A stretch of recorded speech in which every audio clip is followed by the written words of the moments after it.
Bem-vindo às Infusões Literárias. O chá de hoje é Limão com Gengibre da Times Tea e 1984 do George Orwell.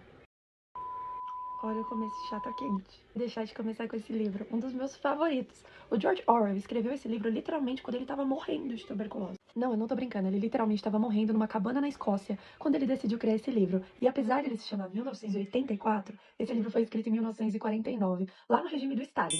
Enquanto Orwell estava observando todo aquele regime stalinista, ele teve uma grande ideia de criar literalmente um livro que alertasse a população sobre os regimes totalitários. Então ele criou personagens e o famoso Big Brother.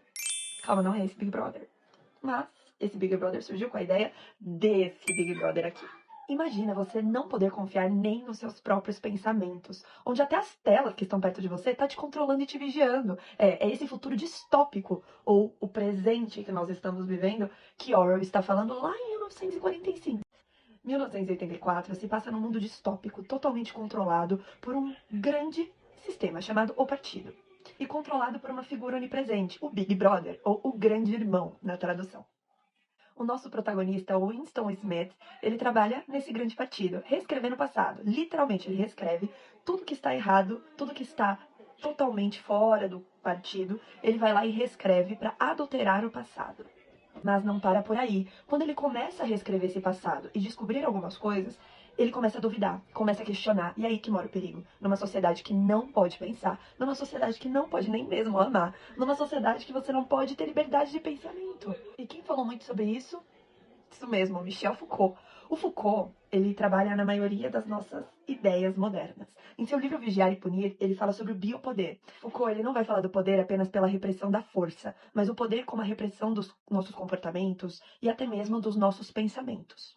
E Foucault ainda diz o final disso. Ele diz que essa vigilância em excesso, ela cria em nós uma autocensura, onde nós mesmos passamos a nos observar e nos autocensurar. O nome desse efeito é panoptismo.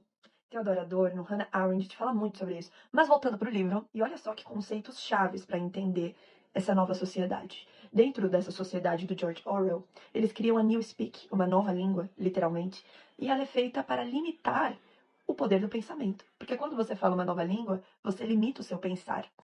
E isso iria gerar numa sociedade uma double think, ou seja, um duplo pensamento contrário que faça sentido. Parece absurdo, mas Orwell diz que no final disso tudo, as pessoas iriam acreditar que guerra é paz, que ignorância é virtude. Orwell, na verdade, ele preveu muitas coisas. A vigilância, as câmeras, tudo naquela época ainda não tinha existido. E hoje, no mundo moderno, muitas coisas aqui são comuns de ler. E você, tá pronto para encarar o grande irmão?